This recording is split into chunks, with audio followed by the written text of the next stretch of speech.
Ex-husband suddenly disappears from ex-wife's life. Racks up a huge bill. Clearly he didn't think things through before acting. I work in customer support for one of the big 3 telecom companies, specifically in the billing department. One day, a woman calls in with a billing inquiry, puzzled about a one-time fee of $49 for a wireless access point. This device is used for wireless set-top boxes, typically for our IPTV service, so I assume she has one of our TV packages. But as we talk, she's even more confused. She insists she doesn't have any TV services with us and claims she never signed up for one. So, I look into it, and it turns out she does have our IPTV service. It was activated just over a month ago. She's adamant that it's impossible, saying that our TV service isn't even available in her area. Now I'm confused, so I dig a little deeper. Eventually, I find that someone else, a mystery person, added the service to her account, locking in a 3-year contract to get a free TV along with internet. This someone turns out to be her ex-husband. She starts to cry and tells me that her ex-husband left her for a younger woman, took everything he could during the divorce, and apparently he's still milking her financially. He completely ghosted her after the divorce, moved across the country, changed his phone number, his email, and blocked her on all social media. At this point, I'm thinking, what a piece of work. I tell her, well, if you cancel the services, there'll be cancellation fees because of the contract. However, I mention that I can remove his access from her account and set up a password so only she can manage it. I also tell her we can downgrade the TV and internet services to the cheapest options, and I can try to redirect the free TV to her address instead of his, though there's no guarantee since it's already been processed. Suddenly, she goes quiet and then asks, "Wait, do you have his current address?" I pause and then reply, "Well, yes. He has a service address where the TV and internet are currently installed." Her voice gets serious. She tells me that she and her lawyer have been trying to track him down, but his family and friends are covering for him. Then she asks, "Are you allowed to give me that information?" I smile to myself and respond, "This is your account. You have full access to any contact information, service address, or phone numbers linked to it." She can barely contain her excitement as she asks if I can give her his new address and contact info right away. I ask if she has a pen and paper handy, and she quickly confirms. I proceed to give her his new address, his phone number, and even a second number on the account, presumably belonging to his new girlfriend. Afterward, I downgrade everything on the account to the bare minimum.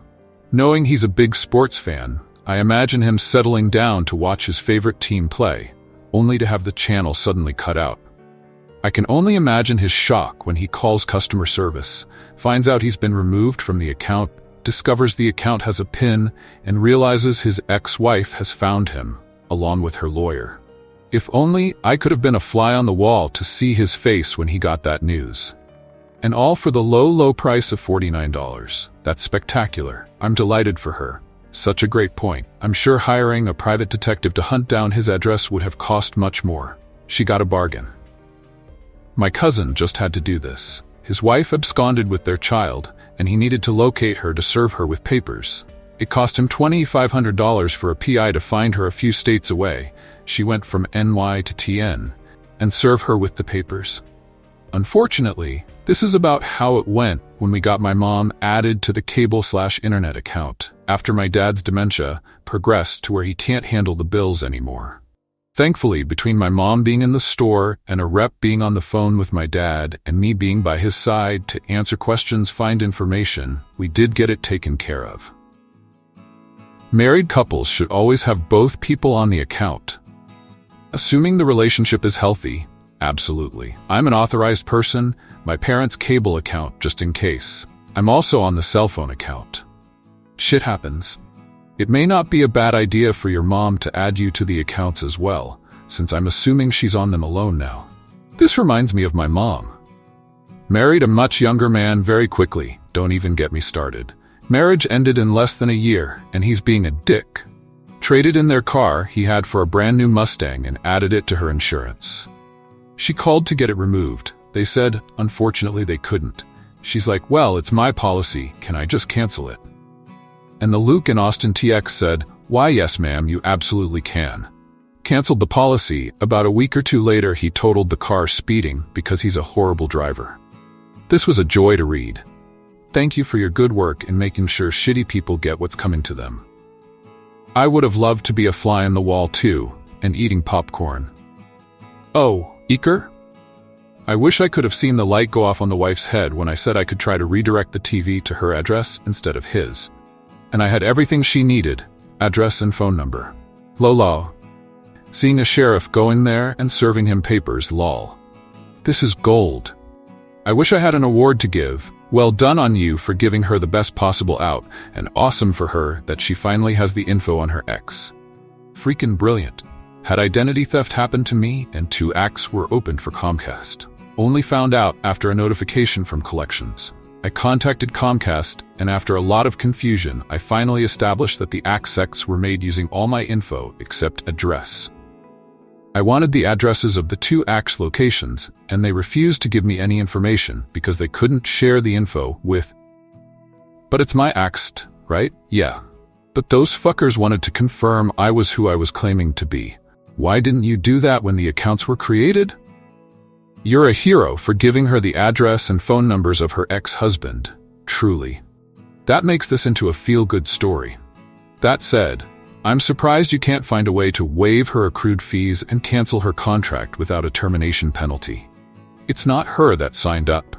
She's obviously a victim of fraud, and your company is a participant in her continued victimization. I'm not blaming you in the slightest. Of course, you turned this into a net win. I absolutely love this part. She asks if I'm allowed to give that info to her. I smile and reply, this is your account. You have unrestricted access for service address, phone numbers, emails that your now ex-husband provided to us to get hooked up. I hope she and her lawyer skin him alive and nail him to the wall. OP, my wish for you is a lifetime of great hair days, a brilliant and satisfying relationship, ever-increasing paychecks, a good night's sleep every night of your life, and a complete absence of back pain. I love you, in a completely pure and cookie-baking sort of way. Thank you for helping that poor lady. 5 months after my separation, I find my ex-wife renewed the satellite TV contract, all new equipment, etc. I asked to cancel as it's my name on the account, and they start talking about cancellation fees, etc. I ask who was authorized to make changes to my account. It's only me, so I have them dig through archives as to who signed for the account changes. Surprise, it wasn't me. Tell them to cancel the now spurious changes and pursue the equipment however they wish. They meekly comply. Good for you, OP. I hope your lawyer makes good use of the new contact info. Well, in this case, the person calling was the owner of the account. Probably could have accessed it online, in fact. In the case you posted, they were not the owner of the account and never said they were. They changed the password without verifying who the person was, gave out personal information to someone who was not on the account, added a person to the account. But yeah, if they spoofed the actual phone number of the person, and that is how they identified the person's account in this case, then it would be possible that they were giving personal information to a third party. I wish they could have just waived cancellation fees and the contract after finding out the facts. Seems that they are profiting off of someone's unethical behavior. Wow. My dad had something similar happen to him about 15 years ago. It took him years to pay off. Maybe even close to a decade. I'm glad someone was able to stop this from happening in some way, even if it was someone different. That makes me so happy. This kind of threw me off. My mother has been seeing this guy recently. We are also from Alberta, who has no contact with ex-wife, and recently his TV and internet went down, and he was quite upset. He is an avid hockey lover, as most men are in Alberta, but didn't tell my mother about the whole ex-wife thing. OP, thank you for being maliciously compliant. This is how I found out, then proved that a family member was opening accounts in my name. I would never had known, except that he didn't change one default on one form, and it went to my last known address, my mother's house. Got a phone call that was like, hey, I got your new credit card, I think. This story made my heart happy. I've been ghosted in the worst possible way by my ex-husband.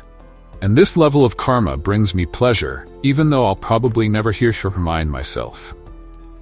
The last conversation we had prior to divorce was that we were best friends, and it wouldn't be like he died and disappeared, as I had been warned by my mom. Turned around and blocked me and my entire family on every kind of account. It's been a psychological hit that has taken me years to overcome.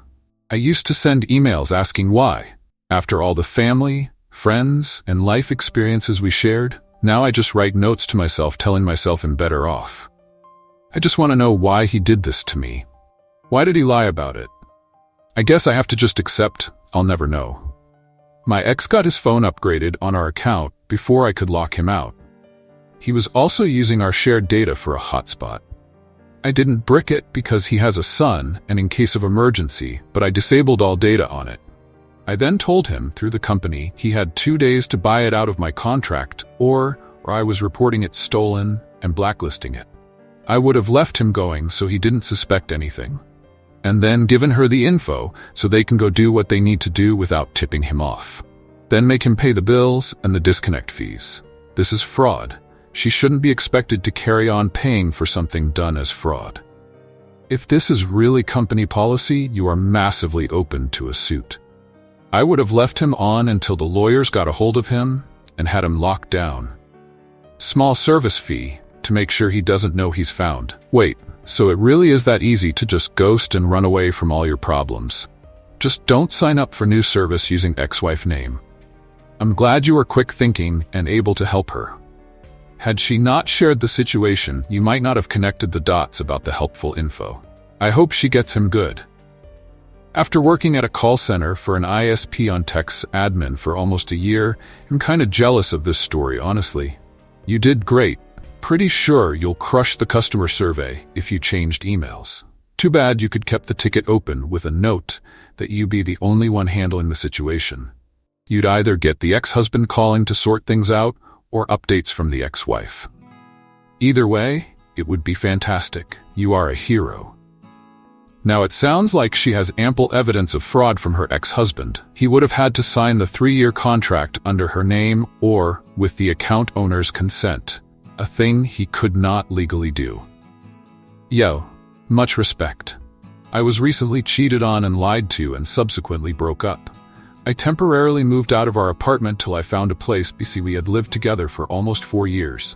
And after finding a naked stranger in our bed, I could not keep staying there. I called Xfinity/Comcast to ask if my service could be paused at my address or limited, because I knew he'd have his friends over to watch football and hockey that I paid for. They said they couldn't do anything unless I was physically there and locked the channels myself.